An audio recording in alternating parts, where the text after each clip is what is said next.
And we're back, this time in the Open Ultra League. I was quite busy the past few days, and then I got sick yesterday, so I wasn't able to upload any content with regard to the Ultra League. But here we're back with a catch, that flame charge onto our Cresselia. We build up to the future site. I'm running double nuke on Cresselia. I experimented on this last season and found that it was a surprising move set because opponents usually expect you to run Moonblast and Grass Knot. So switches into Venusaur, for example, become advantageous for me because they don't shield what they thought would be a Moonblast, but in fact would land into a future sight, almost one-shotting. Opponent switches into a Wallen and we fire off this Moonblast, which is going to land. That's nice. Wallen builds up to the Earthquake. We let this go, but it was just an Icicle Spear bait. That is a good call on our part. Here we get nervous and shield up, but we get baited with an Icicle Spear. Farm up, fire up this Moonblast. This will knock out or grab a shield. Opponent decides to shield. We shield up, what was a good call eventually because it was an Earthquake. We fire off a Surf as they switch off into a Shadow Swampert. This is going to deal some good damage, which is why they shield up. We switch to our Alolan Muk for a combo play. Dark Pulse over there brings it down half. Here, opponent, I think, makes a mistake. Opponent should have built up to the Earthquake and fired off an Earthquake. That would have one-shot us. Although, maybe opponent could not have reached that Earthquake because we could have outpaced the Dark Pulse. In any case, this Icicle Spear won't be enough to knock us out. We'll just be able to safely water gun down the wall and GG to our opponent. Into the next match, we have a Melmetal on the lead. Melmetal is good in the Master League, but it loses much of the bulk that it has in the Master League when it's scaled down to the Ultra League format. But look at that. That Dark Pulse hurts what the otherwise bulky Melmetal would be. Flash Cannon deals some respectable chip damage. We fire off this Dark Pulse. This will deal a ton of damage. I thought it would knock out, but it doesn't. Leaves them with 1 HP and a Dream. We're forced to shield up because we want to grab Switch.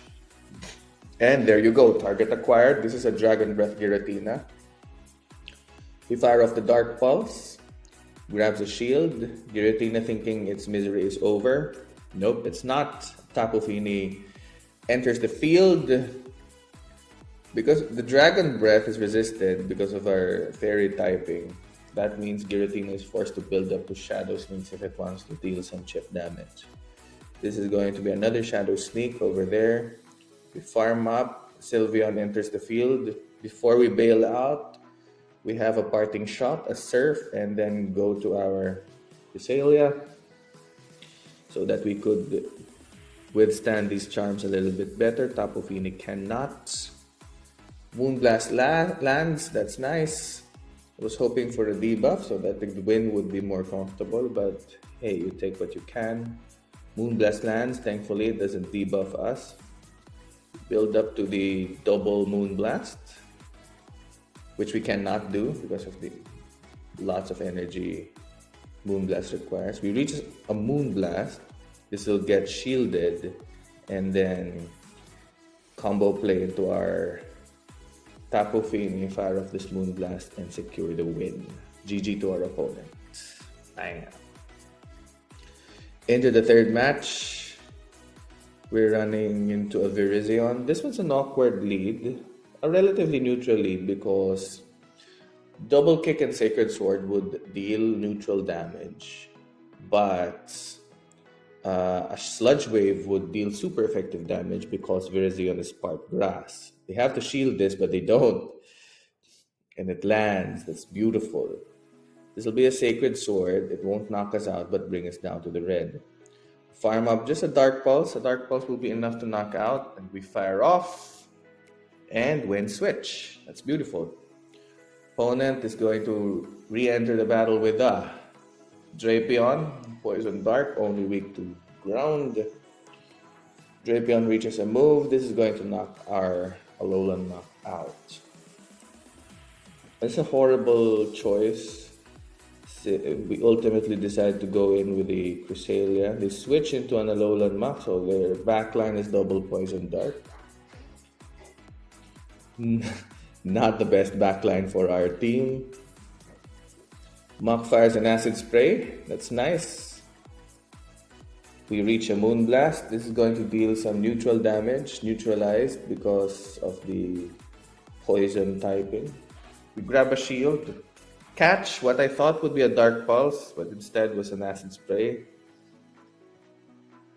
We build up to the Surf, but not before opponent reaches another move. This should be the Dark... No, it's still another Acid Spray. Opponent just baiting here, left and right. Reach a Surf, fire it off. Get some respectable damage. Drapion farms down. It's going to be a crunch. We shield up, and now it really looks dire. Drapion fires another crunch.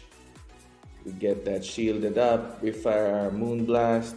It's actually GG already because the Alolan Muk in the back and even build up to a Dark Pulse in the event that we actually farmed down and knocked this out. But no, GG. That was a good game played. Into the fourth match, we have a Sylveon. It will have to retreat. And then we have, just a miserable matchup for Machamp. Machamp's gonna fire off anything. It's a Rock Slide. We fire off this Moonblast. We try to be cute. And just enough HP for a little farm down. So that we have something to throw at the Sylveon if it decides to come back. We fire off a Future Sight since we have to get up as much utility as we can from this Cresselia. We fire off a Future Sight before we go down swinging. Opponent has to shield this up, and they do. We grab shield advantage. We re-enter with our Muk. We shield up because a Moonblast is going to hurt from the Sylveon. We build up to the Sludge Wave and throw. We're not kidding around. And we knock it out. Swampert is in the back. We let this Hydro Cannon fire first. And then throw a Dark Pulse to either deal some chip damage or grab the final shield. Deal some chip damage. We should be bailing out earlier over there.